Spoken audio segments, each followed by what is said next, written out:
Very interesting fight at women's flyweight in a division where we just keep talking about it. There's more and more women's flyweight fights, more so than strawweight, more so than bantamweight that we've seen recently. And look at featherweight. You've got a 1-0 Danielle Wolf taking on Felicia Spencer. Look forward to that. And I guess you had Megan Anderson taking on the one and only Amanda Nunes. But at flyweight, this is an important fight for the division. We have Montana De La Rosa taking on Mayra Bueno Silva. And for Mayra Bueno Silva, this is somebody that I had really, really high hopes for very early on. She comes into the UFC off a ninja choke win over Mayana Souza over on Contender Series. She was only 4-0 at the time. She comes in and submits Jillian Robertson in the first round when Robertson was only 5-2. Holy smokes. She takes off a lot of time, loses a decision to Marina Moroz in classic Marina Moroz fashion, and it's like, what have we got here with Mayra? I mean, she's got the flames tattooed on her arm. Like, she looks tough. What can she do? She goes out there against Mara Romero Barella, submits her in the first round, and wow, Craig's confidence is back in Mayra Bueno Silva. And for Montana De La Rosa, we've seen her kind of switch camps somewhat recently. She's at Team Elevation now, training with some of the best in the business. You saw Shanna Dobbs last weekend, and good, bad, or indifferent, you know that she's at least going to be working her jiu-jitsu and her wrestling, especially coming into this fight. You look at her run in the UFC, a little weird, and you look at her run in general. She lost to Mackenzie Dern and Cynthia Calvillo 2016-17 respectively. She picks up a win. She fights on Contender Series. The Ultimate Fighter. She beats Matt's favorite fighter, Ariel Beck. Oh, a dominant force. She loses to Nico Montano. She beats Christina Marks in the finale. We haven't seen a lot of Christina Marks since. She beats Rachel Ostovich. She does fights. Yeah, she beats Nadia Kasem, who didn't look that good in the UFC. Another fighter. Loses to Andrea Lee, beats Mara Romero Barella as well by decision, and then loses to Viviane Araujo in impressive fashion. So is Montana De La Rosa kind of like the 125 females Thomas Almeida? I don't know. Because it is weird, and you do bring up a great point. Okay, so you lose to Andrea Lee, and I get it. Andrea Lee, she might not always beat the upper echelon, but I do think Andrea Lee is a very good fighter in this weight class, and a frustrating fighter to fight too. If you can't take Andrea Lee down, she's going to 1-2 you, and every time you go for a takedown, run to the other side of the cage. Like, just a frustrating style, especially if you're a fighter like Montana De La Rosa, and we saw that in the fight. She was able to get some takedowns, but for De La Rosa, it's odd too. If she's able to get the takedown, sometimes she is able to hold her opponent down to the ground. Then you look at the Lee fight, and Lee was just really good at getting her butterfly hooks and getting back up to her feet and that, and really making Montana De La Rosa just pay every time that they were on the feet. And for De La Rosa, that concerns me moving forward. It's her striking defense more than anything. We talk about this a lot with wrestlers too, how wrestlers and their hand placement, sometimes they leave their hands up high, sometimes they're a little bit too low. It's just, you can tell that there isn't the level of comfort in Montana De La Rosa's striking, and I'm not going to compare her exactly to a Jack Hermanson, but he's a fighter who I like to bring up when you talk about elite fighters who, there's a level of comfort in their striking that you can tell they're not there yet. When he is on the feet for extended periods of time, and this applies to Montana De La Rosa as well, she'll throw, and then you can tell she doesn't like getting hit, and she does panic every now and then, and when she goes for those panic takedowns, there's nothing that gets me more fired up, because she just fatigues herself, and that Andrea Lee fight does stand out in my mind, because Montana De La Rosa, it would be panic takedown, especially by the third round. It was, I'd shoot a fatigue takedown, I wouldn't get it, I'll slowly get back up to my feet. I'll take a few shots, and I'll slowly go for another panic takedown.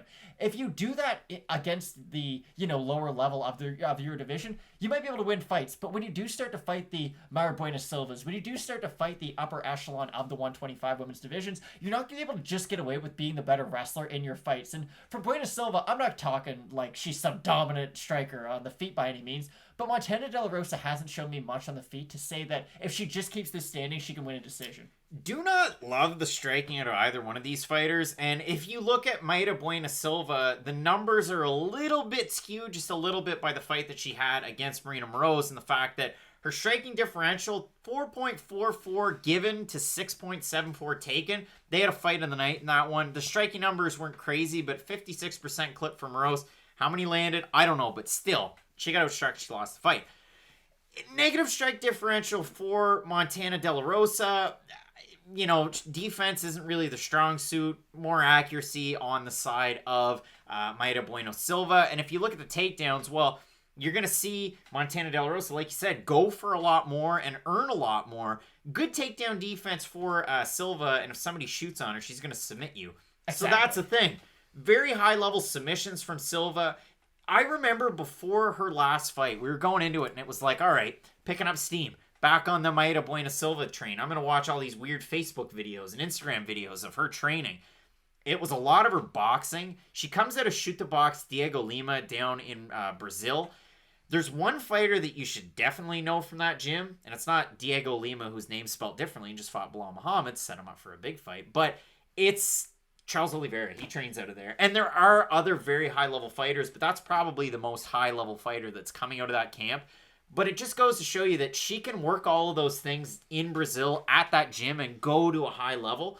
I like that out of her. For De La Rosa, again, coming out of elevation, you're going to train with a lot of great partners, but for me, the striking isn't totally there. Is the wrestling there? We're going to find out in this fight. Can she submit Mayra Bueno Silva, who only has the one loss by decision to Marina Moroz, a very frustrating striker? So for me, there's a lot more keys to a Mayra Bueno Silva win in this one. If I look at the Tapology votes, Matt, again, 813 of them, 77% for Bueno Silva, 45% by decision, 48% by submission. If we have a look at the handy-dandy paper notes, Montana De La Rosa opened a plus 125 underdog. She's now at a plus 114 for Mayra Bueno Silva. She opened a minus 145, now at a minus 139. So the odds slightly favor Bueno Silva. The Tapology votes are all over Bueno Silva. I'm also all over Mayra Bueno Silva in this fight, not from a personal standpoint, but just in this fight. I like the flames on the forearm. I think she's going to be able to get the win. So, I like Mayra Bueno Silva in this fight. I'm not as confident in her ability as you, but here's the thing. Montana De La Rosa can win this fight. My issue, though, is I don't think she can outstrike Mayra Bueno Silva. I do think at some point she's going to have to use her wrestling if she wants to win this fight.